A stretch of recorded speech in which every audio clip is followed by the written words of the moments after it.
Hoje estudaremos a primeira parte do Salmo 37.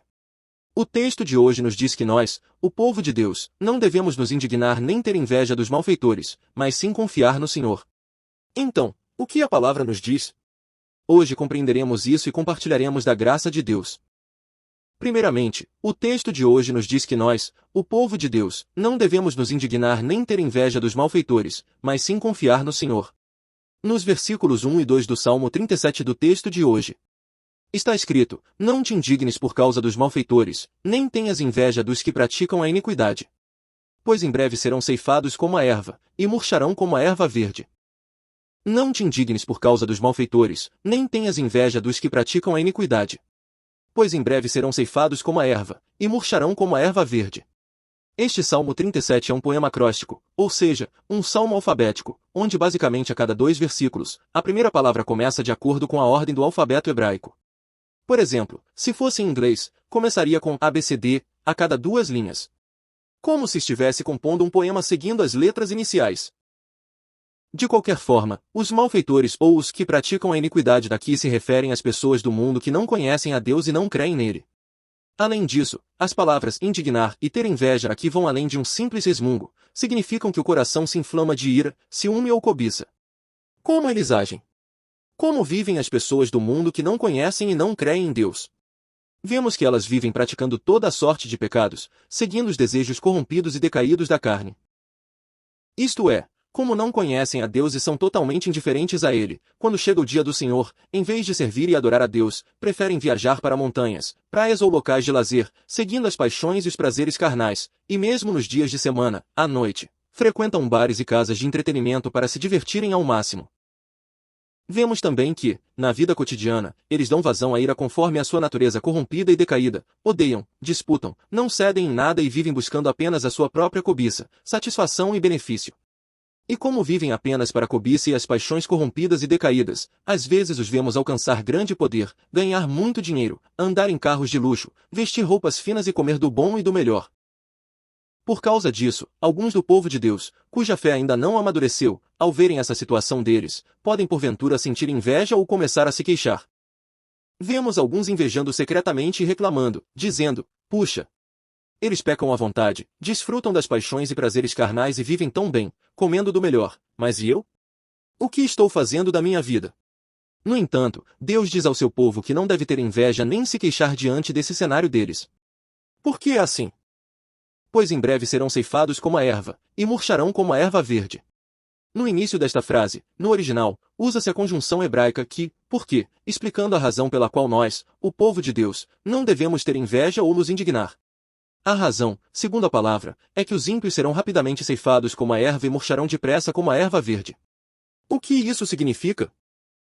A erva do campo pode parecer crescer em grande abundância, mas quando atinge o seu ápice, logo é ceifada para servir de alimento aos animais, e mesmo que isso não aconteça, ela não dura mais do que alguns meses e seca rapidamente.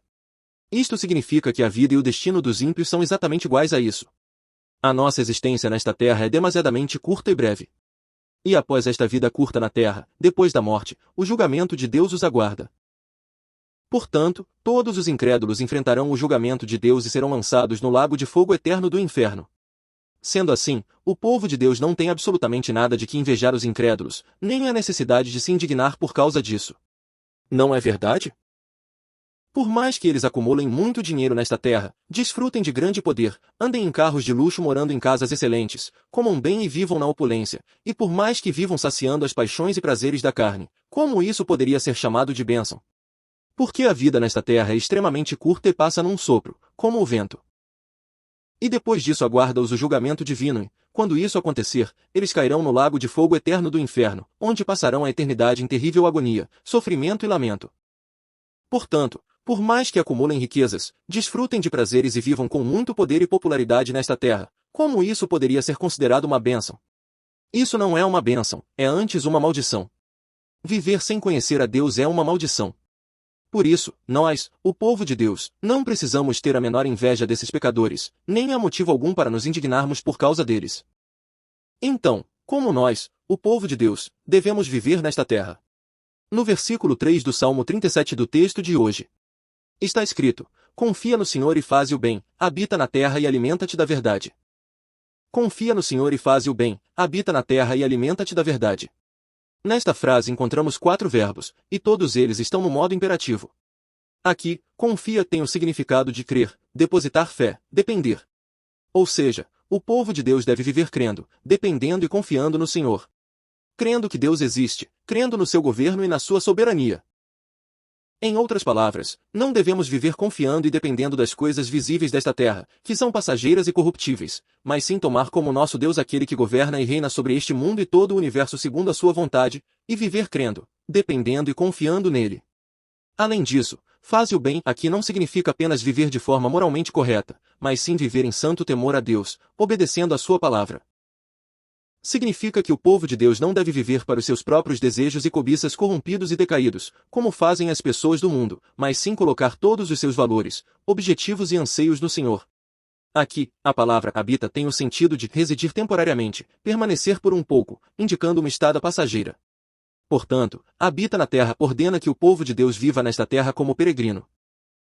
A palavra peregrino aqui não se refere a uma condição miserável de quem vaga sem teto, mas indica que devemos viver com a clara consciência de que a nossa casa, a nossa verdadeira pátria, está nos céus eternos. Assim como um peregrino não se apega ao lugar onde passa uma noite, mas mantém os olhos fixos apenas no seu destino final, nós, o povo de Deus, não devemos viver segundo os valores ou o modo de vida do mundo, mas sim viver olhando e ansiando pelo reino celestial eterno. Além disso, a bagagem do peregrino deve ser leve. Porque uma bagagem muito pesada gera cansaço e traz sofrimento. O mesmo se aplica ao povo de Deus. Desejos e ambições excessivos podem se tornar um fardo pesado para o povo de Deus, por isso, devemos viver uma vida que não acumula excessos, mas que compartilha, que abre mão, que se esvazia. De fato, ao vivermos essa vida de desapego, entrega e esvaziamento, não sentiremos inveja nem nos indignaremos com a prosperidade dos incrédulos.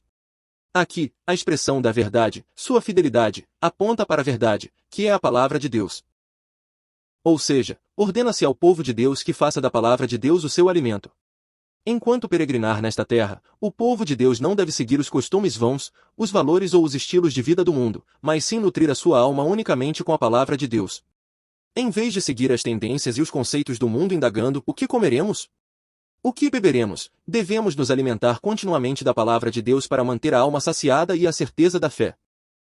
Assim como morremos se não comermos o alimento físico, e precisamos comer constantemente para manter o corpo e a vida, da mesma forma, para manter a vida espiritual, precisamos nos alimentar continuamente da palavra de Deus. Caso contrário, corremos o risco de morrer espiritualmente. Poderemos nos afastar de Deus, indo mais além, acabar caindo no lago de fogo eterno do inferno como os incrédulos. Por isso, assim como fazemos as refeições diárias, devemos sempre nos alimentar da palavra de Deus para estarmos cheios de uma fé firme no Senhor e da esperança do céu.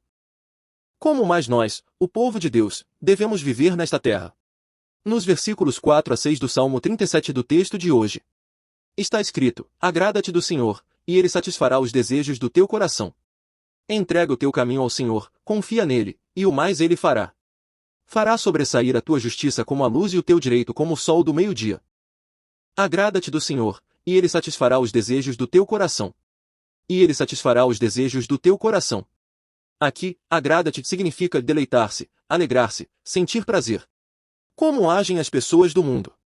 As pessoas do mundo se alegram e sentem prazer apenas no dinheiro, na fama, no poder e na popularidade. Isto é, fazem dessas coisas o seu tesouro e a sua felicidade, e vivem para alcançá-las, obtê-las, acumulá-las e conquistá-las. Contudo, a palavra orienta que nós, o povo de Deus, devemos nos alegrar e nos deleitar unicamente no Senhor. Em outras palavras, nos ordena fazer de Deus o nosso único tesouro e felicidade, alegrando-nos nele. Para o povo de Deus, a bênção não consiste em muito dinheiro, riquezas, fama, poder ou popularidade como é para o mundo, o próprio Deus é a nossa bênção. Por exemplo, o fato de eu conhecer a Deus é uma bênção, ter me encontrado com Deus é uma bênção, viver como povo e filho de Deus é uma bênção, e andar sob a soberania e o governo de Deus é uma bênção.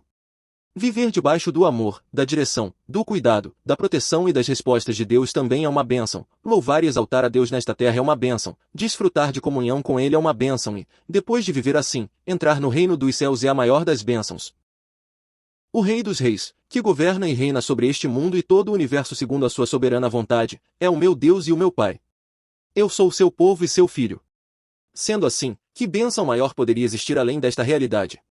Portanto, O povo de Deus, enquanto viver nesta terra, deve se alegrar e se deleitar grandemente nessas verdades. E ele satisfará os desejos do teu coração. Se agirmos assim, isto é, se vivermos dessa maneira nesta terra, Deus ouvirá e responderá a todas as nossas súplicas, petições e clamores. Em meio a qualquer circunstância, situação ou provação, receberemos as respostas de Deus conforme clamamos, e viveremos debaixo do seu cuidado, proteção e provisão. Se assim for, não teremos falta nem escassez em tempo algum, mas experimentaremos uma vida abençoada onde todos os problemas são resolvidos e superados pelo Senhor. Afinal, não seria esta a verdadeira bênção de uma vida vivida dessa maneira? E como ainda o povo de Deus deve viver nesta terra? Entrega o teu caminho ao Senhor, confia nele, e o mais ele fará. Fará sobressair a tua justiça como a luz e o teu direito como o sol do meio-dia. Aqui, o teu caminho refere-se às preocupações, aos problemas e à jornada da vida do povo de Deus. E a palavra entrega carrega o sentido original de rolar, fazer rolar sobre algo. Ou seja, este versículo ensina que o povo de Deus, durante a sua jornada terrena, deve rolar todas as suas preocupações, aflições e caminhos sobre o Senhor. Assim como se rola uma bola de neve, devemos rolar para Deus todas as nossas provações, dores, tristezas, planos, problemas e circunstâncias da vida. Isto significa que não devemos nos angustiar, sofrer, andar ansiosos ou temerosos por nós mesmos, mas sim entregar tudo inteiramente nas mãos de Deus. Devemos confiar exclusivamente nele, esperando e ansiando que ele nos guie, assuma o controle e opere em nosso favor. Por que devemos fazer isso? Porque Deus é aquele que governa e reina sobre todas as coisas deste mundo, inclusive sobre cada detalhe da nossa vida, conforme o seu querer. Portanto, tudo o que estamos enfrentando hoje está se desenrolando sob o governo, a soberania e a permissão do Senhor. Desse modo, quando o povo de Deus se deparar com qualquer problema nesta terra, deve ir à presença de Deus e rolar esse fardo sobre ele. Então, o Senhor agirá e realizará a sua obra. Deus assumirá o controle de toda a situação, operará soberanamente e certamente trará a solução para o problema. Fará sobressair a tua justiça como a luz e o teu direito como o sol do meio-dia. Aqui, justiça refere-se basicamente, como mencionado antes, a uma vida que segue a palavra de Deus, a vida de peregrino, a vida que se alegra no Senhor e que rola todos os problemas sobre ele. Contudo, em última análise, aponta para a alegria, o prazer, a paz e o descanso que se adquirem como resultado dessa conduta. Ou seja, mesmo na escuridão de ver a prosperidade, o sucesso e o triunfo dos ímpios, se o povo de Deus não se queixar nem se irar, mas mantiver uma vida de obediência à palavra, de peregrinação, de alegria no Senhor e de entrega de seus problemas a Ele, Deus fará raiar sobre essa pessoa a alegria, o prazer, a paz e o descanso como a luz. Além disso, direito, ou retidão, é um termo jurídico que indica o veredito favorável de Deus em relação ao seu povo que vive dessa maneira. Mas, no sentido pleno, refere-se a todos os atos de Deus em guiar, proteger, suprir e responder ao seu povo. Isto significa que, se vivermos de forma justa mesmo em meio à escuridão provocada pelos ímpios, Deus não apenas nos dará alegria, prazer, paz e descanso, mas também nos guardará, protegerá, suprirá e responderá às nossas orações. E ele não fará isso de forma oculta, mas de tal modo que qualquer um possa ver e reconhecer as suas bênçãos, assim como a luz do meio-dia. A luz do meio-dia é uma realidade poderosa que não se pode esconder nem negar. Da mesma forma, qualquer pessoa que conheça aquele servo dirá, uau! Realmente Deus está com ele. Ele não viveu como um tolo aceitando prejuízos, mas trilhou o caminho mais valioso e correto. Deus lhe concederá uma bênção incontestável. E como mais o povo de Deus deve viver? Nos versículos 7 e 8 do Salmo 37 do texto de hoje. Está escrito, descansa no Senhor e espera nele pacientemente, não te indignes por causa daquele que prospera em seu caminho, por causa do homem que executa astutos intentos. Ceixa a ira e abandona o furor, não te indignes, pois isso só conduz ao mal. Descansa no Senhor e espera nele pacientemente. Aqui, a palavra descansa traz o significado de calar-se, guardar silêncio. E espera pacientemente traz o sentido de ser firme, ser forte. Ou seja, esta palavra nos admoesta que nós, o povo de Deus, devemos sempre guardar silêncio diante do Senhor, aquietando-nos e fortalecendo firmemente nosso coração. Em outras palavras, o nosso coração não deve vacilar por causa da prosperidade, do estilo de vida ou do triunfo momentâneo dos ímpios. Não devemos vacilar, murmurar ou nos queixar dizendo, puxa, aquela pessoa nem crê em Deus e vive tão bem. Ela se diverte e passeia à vontade no dia do Senhor. Não te indignes por causa daquele que prospera em seu caminho, por causa do homem que executa astutos intentos. Cessa a ira e abandona o furor, não te indignes, pois isso só conduz ao mal. Aqui, aquele que prospera em seu caminho e executa astutos intentos, refere-se aos incrédulos que não conhecem a Deus e vivem unicamente para satisfazer os seus desejos corrompidos e pecaminosos. Aos olhos do povo de Deus, esses incrédulos parecem sempre prósperos. E parece que vivem desfrutando plenamente de prazeres e divertimentos. Contudo, o povo de Deus não deve se indignar por causa do sucesso e do triunfo dos incrédulos, ou seja, por causa do poder, da fama, da popularidade e das riquezas que eles alcançaram. Não devemos ter inveja nem nos queixar pelas práticas perversas em que os incrédulos se gloriam e se alegram. Cessa a ira e abandona o furor, não te indignes, pois isso só conduz ao mal. Aqui, ira e furor referem-se à indignação extrema que leva alguém a se irar contra o próprio Deus devido a queixas e murmurações acumuladas. Significa manifestar revolta dizendo: como Deus pode fazer isso comigo? Contanto que dediquei e me consagrei na igreja, ele abençoa aquela pessoa daquele jeito e a mim não dá sequer uma migalha. No entanto, irar-se e queixar-se dessa forma só nos conduz à prática do mal. Por que é assim? Porque essa ira e murmuração procedem da nossa própria falta de fé.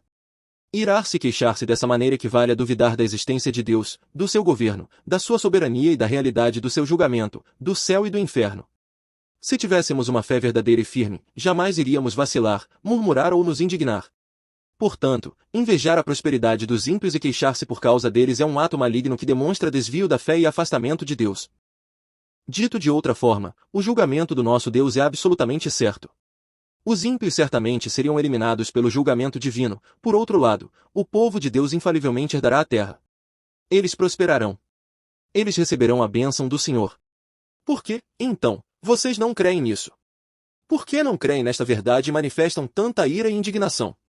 Essa ira e murmuração são apenas um pecado terrível que evidencia a ausência de fé em seus corações. Será por isso? Davi, mais uma vez, enfatiza o julgamento de Deus sobre os ímpios e o fim abençoado do povo do Senhor. Nos versículos 9 a 11 do Salmo 37 do texto de hoje. Está escrito: porque os malfeitores serão exterminados, mas os que esperam no Senhor herdarão a terra. Pois ainda um pouco, e o ímpio não existirá, olharás para o seu lugar, e não aparecerá. Mas os mansos herdarão a terra e se deleitarão na abundância de paz. Porque os malfeitores serão exterminados, mas os que esperam no Senhor herdarão a terra. Pois ainda um pouco, e o ímpio não existirá, olharás para o seu lugar, e não aparecerá. Aqui, exterminados, cortados, significa decepar, derrubar, cortar nos termos da aliança. Isto nos mostra que os ímpios serão cortados num instante, assim como uma árvore frondosa é derrubada pelo lenhador. Como acontece? Por mais frondosa que seja uma árvore, quando é cortada pelo lenhador, naquele exato momento os seus frutos, as suas folhas e tudo mais murcham, a sua glória desaparece e a sua vida chega ao fim. Ela nunca mais brotará e, finalmente, será lançada no fogo do braseiro. O destino dos ímpios será exatamente assim. Os ímpios em breve enfrentarão o julgamento de Deus e serão cortados. O uso deste termo, que traz o sentido de cortar nos termos da aliança, sugere que eles serão eliminados por terem quebrado a aliança com Deus. Quando estabeleceu a aliança no Monte Sinai, Deus declarou que se guardassem os mandamentos viveriam, mas se os transgredissem, certamente morreriam. O texto parece evocar solenemente este contexto. Além disso, os que esperam no Senhor refere-se àqueles que, sob qualquer circunstância ou provação, não têm inveja dos ímpios nem se queixam, mas entregam tudo a Deus, dependendo e esperando nele. Observando o restante do Salmo, a expressão herdarão a terra aparece um total de 5 vezes. Isso não significa mera posse de propriedades ou terrenos físicos. Indica que, enquanto viver nesta terra, o povo de Deus alcançará sucesso, vitória, longevidade e prosperidade por causa do favor e da graça divina, culminando na recepção das bênçãos eternas ao entrar no reino dos céus. Portanto, o povo de Deus que espera, confia e busca o Senhor receberá esta gloriosa bênção. Eles finalmente prosperarão, vencerão, terão longa vida e se multiplicarão. E, no porvir, entrarão no reino dos céus para desfrutar da vida eterna e da felicidade celestial. Contudo, o que acontecerá com os ímpios? Pois ainda um pouco, e o ímpio não existirá, olharás para o seu lugar, e não aparecerá. Aqui, o seu lugar refere-se ao espaço onde os ímpios viviam, ao lugar onde eles estavam firmados. Esta expressão repete com ênfase ainda um pouco, destacando que a vida terrena é extremamente curta e passageira. A vida nesta terra passa num piscar de olhos, como um sopro. Portanto, mesmo que se procure o lugar onde os ímpios habitavam ou onde costumavam estar altivos, não será possível encontrá-los. O julgamento de Deus virá de repente, quando menos se esperar. Virá de forma repentina. Eles serão cortados num instante, assim como uma árvore é derrubada de súbito. Por isso, mesmo que vocês observem o lugar onde eles viviam, não restará vestígio deles. Nesse momento, os ímpios já terão sido lançados no lago de fogo eterno do inferno. Mas como será para o povo de Deus? Mas os mansos herdarão a terra e se deleitarão na abundância de paz. Aqui, os mansos refere-se ao povo de Deus que é humilde, dependente e manso de coração. Aponta para os servos de Deus que não têm inveja nem se queixam, apesar do sucesso e do triunfo dos ímpios. Pelo contrário, obedecem à palavra de Deus, alegram-se no Senhor e rolam todas as suas ansiedades sobre ele. Como mencionado antes, herdarão a terra significa que eles finalmente prosperarão, vencerão e serão ricamente abençoados. Eles finalmente entrarão no reino dos céus. Aqui, a palavra paz carrega o sentido de paz total, bem-estar, prosperidade, felicidade e saúde, representando todas as bênçãos de Deus de forma abrangente. Portanto, esta promessa garante que o povo de Deus, que não se corrompe com a inveja ou a indignação diante do sucesso dos ímpios, certamente receberá as bênçãos do Senhor e herdará o reino celestial. Eles se alegrarão e se deleitarão na abundância, na prosperidade, na paz, no descanso e na felicidade que vem exclusivamente de Deus. Não te indignes por causa dos malfeitores. Deus Pai, nós te louvamos, te agradecemos e te amamos. Guarda-nos de ser daqueles que se iram ou se queixam diante do sucesso dos ímpios, e concede-nos a tua graça para crermos firmemente no teu julgamento, no céu e no inferno. Abençoa-nos para que vivamos fazendo do Senhor o nosso único Deus e o nosso maior tesouro. Nós te pedimos e te abençoamos, em nome de Jesus. Amém.